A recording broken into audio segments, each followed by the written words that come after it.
Ladies and gentlemen, welcome back to another episode of One Man, One Voice. I know it's a little corny of an intro. We're changing from Finding Truth audiocast. Maybe I won't include the intro in there, One Man, One Voice. I don't know. It sounds a little corny, but we'll see. In any case, it is Friday. Unfortunately, it's cloudy, but nonetheless, we got to record this. Always whenever we get an opportunity, we always throw on the mic, throw on the headphones, turn on the computer, and pop out, a few episodes if we can.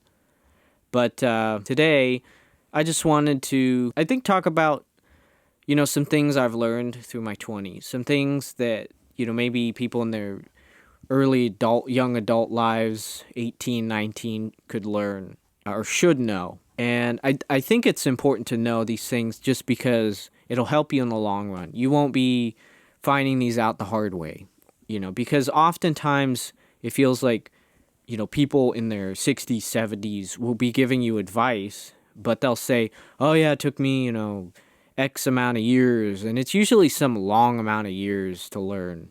But honestly, in my opinion, and I know old people think that they're the only wise ones because they've had a lot of years of living.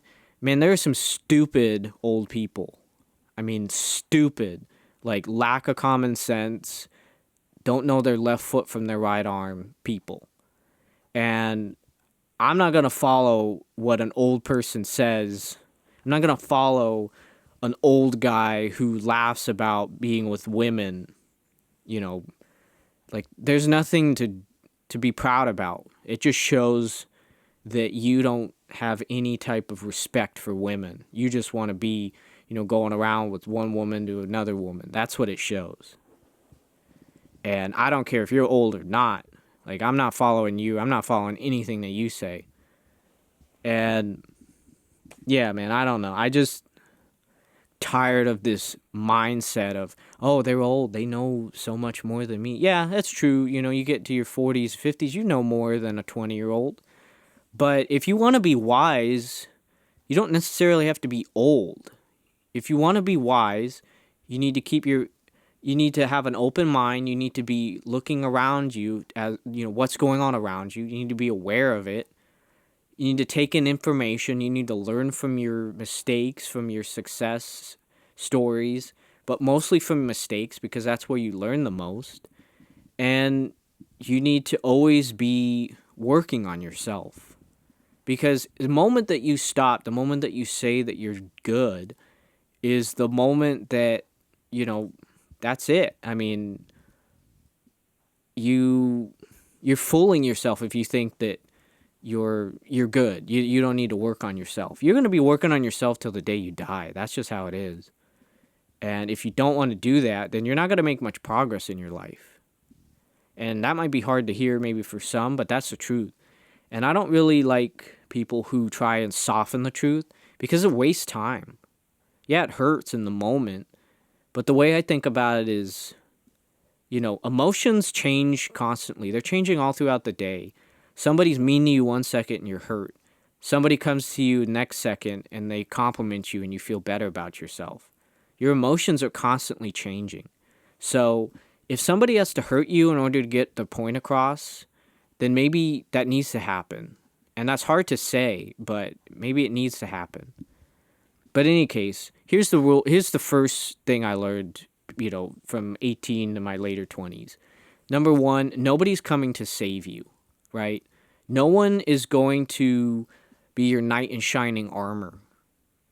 If you don't have family, if you don't have anyone around you, and you're screaming out like, somebody help me, somebody save me, I don't know what to do. Nobody's going to come. They're not coming.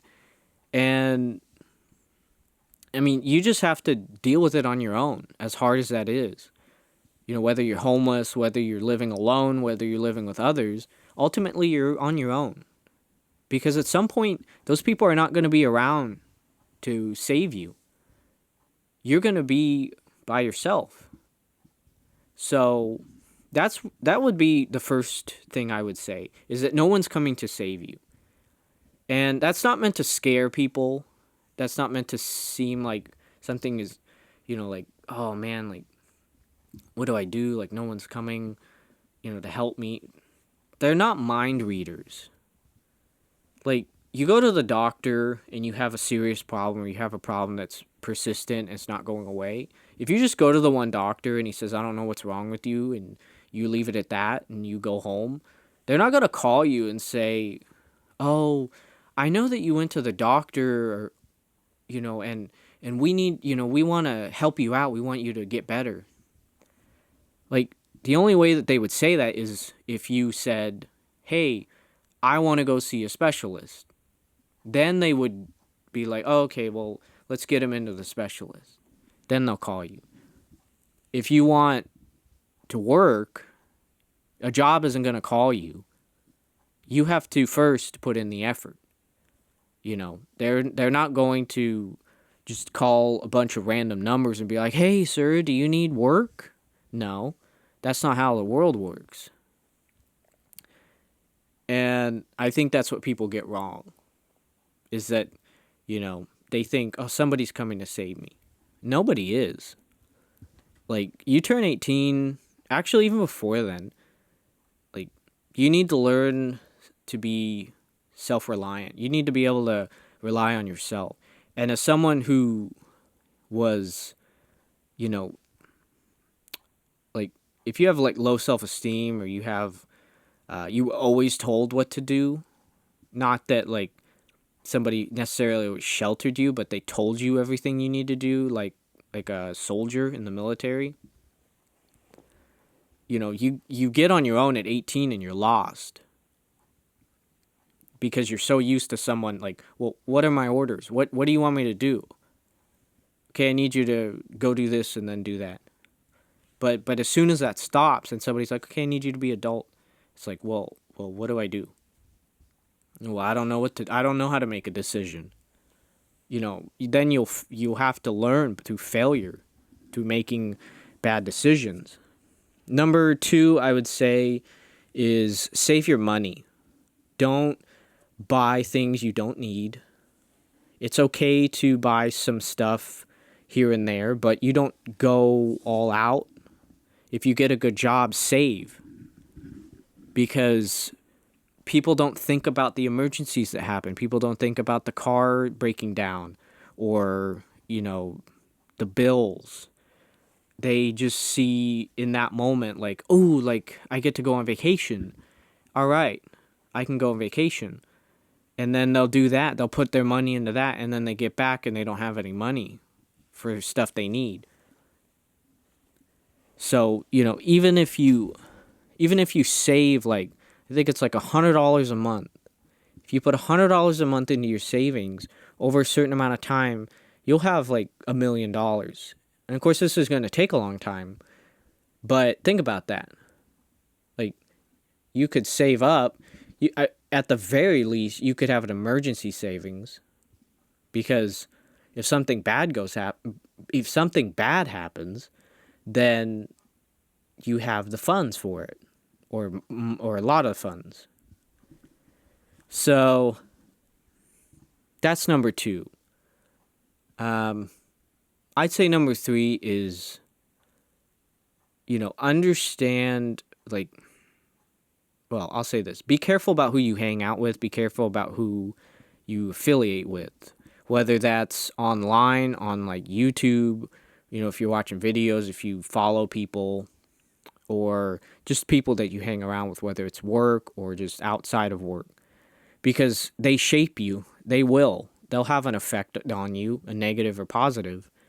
So if you hang out with people who are, throwing out profanities and making sexual references and laughing about it and drinking and whatever else, well, you're going to pick up on something, and that's going to shape you. And if that's not what you want to be, then you need to either distance yourself from those people or get rid of them. But more likely, you should just get rid of them, because they're toxic. So decide for yourself who you want to be around. Decide who you want to be as a person, and then try and get around people that help you to become that individual that you want to be. And that's really important. And I think that's 20-year-olds, 18 and up, they don't think about that stuff. It's almost like they're still children, but in adult bodies. And it just doesn't, they learn the hard way. I'd say next is don't be ashamed if you don't go to college. Here's the truth. Just because you go to college, it doesn't mean that you're going to get a high-paying job. That was the old way. That was the old way of thinking. If I go to college, I get a high-paying job after I get out, or I make it $50,000, $60,000 a year. Not necessarily. Depends on your major. Depends on if you have internships and experience. If you don't have internships or experience, your degree is not enough to get you the job. It could get you an interview, but it's not enough. So internships and experience, internships equal experience. That's the way to go. The degree and the experience equals a job, not just a degree. So don't be fooled, by old timers who say that, oh, go to college, you'll get a good job. No, that's not true. But it's hard to see through that because they're older and you think they know it. They know what's up. And they're right. That's what you think. But just because if you don't go to college, so be it, you can find your way. You can do a trade. You can go to technical school. You can do other things besides college. That's 4 years. First 2 years, you're doing general eds. You're doing your undergrad lower level classes, like 100 to, I think, 200 is a lower level. Maybe it's 300 for some. But then, for the next 2 years, which are your last 2 years of your 4-year degree, you'll be doing upper level classes like 400 to 300s and above, I think. And, pick a good major. Do some research on it if you decide to go to college. In general, just, pick a good major. Or not pick a good major. In general, whether you go to college or not, just figure out, like, what do I want to do? Am I good with electronics? If you go to college, maybe engineering is something like electrical engineering or mechanical engineering or something. HVAC, plumber, truck driver, whatever, But, yeah. I'd say next is that social media is a waste of time. That's what I've learned through my 20s. People don't come on there if they're your friends. It's just an easy way for people to see what you're doing in life. They pop in, they check out what you're doing in your story or your post, and they leave. They don't need to contact you. They could just pop in, see what you're doing, and then go back to their lives. And, you're getting like 5 second, 10 seconds of someone's life. And everything is positive. And that's not realistic. People who always want to be positive, that's not realistic. That's not in line with what the Bible says. There are times for, being happy. There are times for being sad. There's times for grieving. Thinking that you're just going to be super happy all the time is not a realistic thing. Not in this world. And social media makes it seem like you're always happy. You're always doing well. Post your best moments. And I'm not going to say those people are the most miserable, because some people are probably genuinely happy. But don't buy into it. And that's super hard to see. It's difficult not to believe that people are super happy with their bodies, or super happy with, where they are in life. You don't know them. Most of them are just random followers, you know. I'll say next, you're gonna, if you have a lot of friends, um, you'll probably have less actual legitimate friends. And what I mean by that is we call a lot of people friends, but not a lot of them are legitimate, like true friends. The ones that are there for you when you need them, the ones that like check in on you, that, when bad times come up, they don't walk out or do whatever, leave you.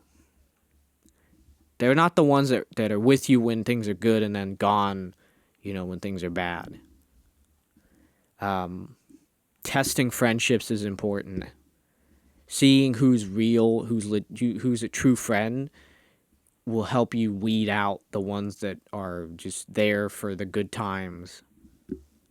And there are genuine people in the world, but just because they're genuine, it doesn't mean they're necessarily going to be friends with you. They just are genuine people. Yeah, that's probably all I have for now. But, I just think it's important to not necessarily have a negative view of life. I wouldn't say that. I think it's hard for me to say life is like super positive and all that stuff, but that doesn't mean that you have to have a negative view. It's your view. If some people just have positive views on life, regardless of whether they are going through something good or going through something hard in their life. And there's nothing bad about it at all. In fact, it's good to be positive, especially in hard times, because being positive means that, you take those times better than people who are having a harder time and look at the bad side of things. But I would say, just being realistic, understanding that bad things happen and stuff like that. It's just, you don't get surprised about things. And that kind of takes away from like fear that you might experience in life, because it's like, oh man, this guy got shot, or, a plane went down. It's like, yeah, that's light. I mean, that's this world that we live in. Like, that's just how it is. You take a gamble when you go in a plane. You take a gamble when you walk outside. You don't know what's going to happen. We just feel safer in certain environments. Like, we feel safer going to the grocery store because that's an everyday occurrence. We do that all the time. Like 99% of the time, we're not going to die. But, you're in an uncontrolled environment. You're not able to... I mean, you can control yourself, but you can't control other people. You can't control an environment, well, to an extent. But in any case, I don't want to bore people with this long rant of uncontrolled and controlled environments. As a 20-something-year-old, it's there's a lot of things I've learned, and I would say, well, lastly, I'll say this. If you take care of your mental health, if you don't take care of your mental health, it's going to bench you.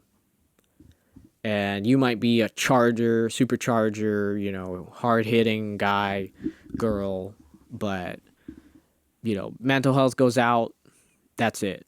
It'll drop you. And don't think it won't, because no matter how strong you think you are, it'll mess you up. And if your mental health is good, if you're going to therapy, if you're, eating the right stuff, if you're getting exercise, whatnot, then you'll be better off than people who don't take care of their mental health, and then, something goes wrong and they don't know what to do. And it will impact your life if you let it. So take care of your mental health, first and foremost. And that's all. So I appreciate everybody listening. More videos, videos I'm posting online. More videos to come. As always, take care.